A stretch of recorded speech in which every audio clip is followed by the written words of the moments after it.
So, can a smiley face actually fix the gender gap? I know, it sounds a little out there, right? But it's a question that gets right to the heart of some really fascinating new research about a problem that, let's be honest, a lot of us see every single day at work.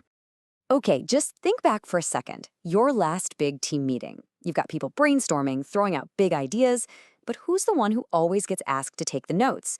The one stuck capturing every little detail? Right. Or how about this? Who's always planning the team outing or mentoring the new intern or, raising their hand for that super important committee that somehow never seems to show up on anyone's performance review? Look, these things might seem small on their own, but they really, really add up. This is what we're talking about: the invisible work, the thankless tasks that are great for the company but can totally stall your career. But here's the good news. Researchers think they found a way to fix it. And it's surprisingly simple, it's low cost, and it might just rebalance the scales. So that's what we're going to dive into right now. All right, first things first, we need to give this problem a proper name.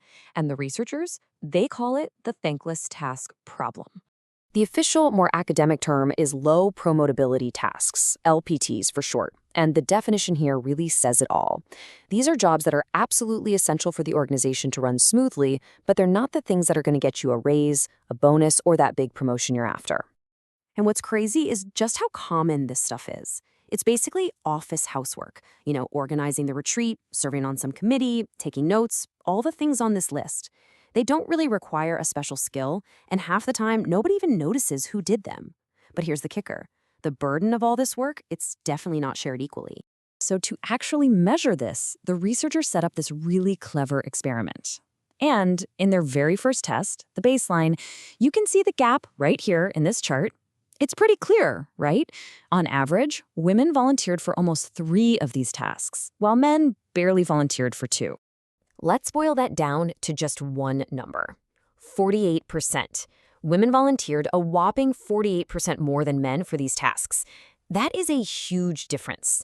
And you can imagine how, over an entire career, that leads to some pretty major gaps in who gets ahead. So that brings us right to the big question, the core of this whole study. If these jobs don't come with more money or a better title, how in the world do you fix this gap? Could it be that something as simple as praise could actually make a difference?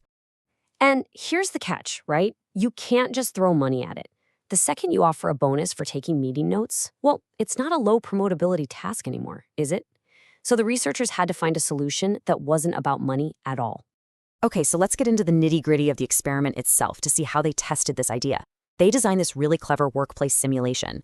So here's the basic setup. You've got people in groups of 3.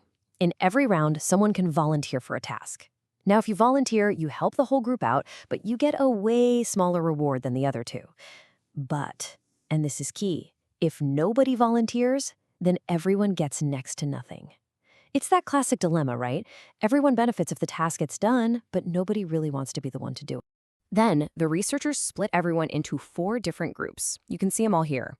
You've got your baseline group, that's the control.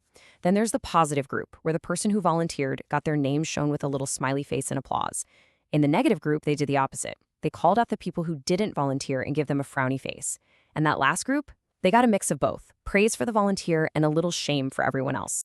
So what happened? When they crunched all the numbers, the results were honestly pretty surprising. And they give us this powerful peek into what actually motivates people at work. Okay, first, let's look at what didn't work. Check out this chart. When they only used negative recognition, shaming the people who didn't volunteer, the gender gap basically stayed exactly the same. Women were still volunteering way more than men. So, nope, shame was not the answer. But then, look at this. This right here is the big aha moment of the whole study.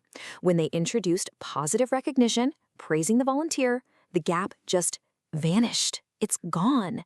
Men's volunteering rate shot way up, and suddenly it was pretty much identical to women's. Incredible. This really sums it all up, doesn't it? Praising the one person who steps up is just so much more effective at changing behavior and closing this gap than shaming all the people who don't. So the question is, why? Why was praise so powerful? And maybe more importantly, how can a company actually use this idea to make things more fair for everyone? Well, the researchers put it perfectly in this quote. The gap didn't close because women started doing less. Not at all.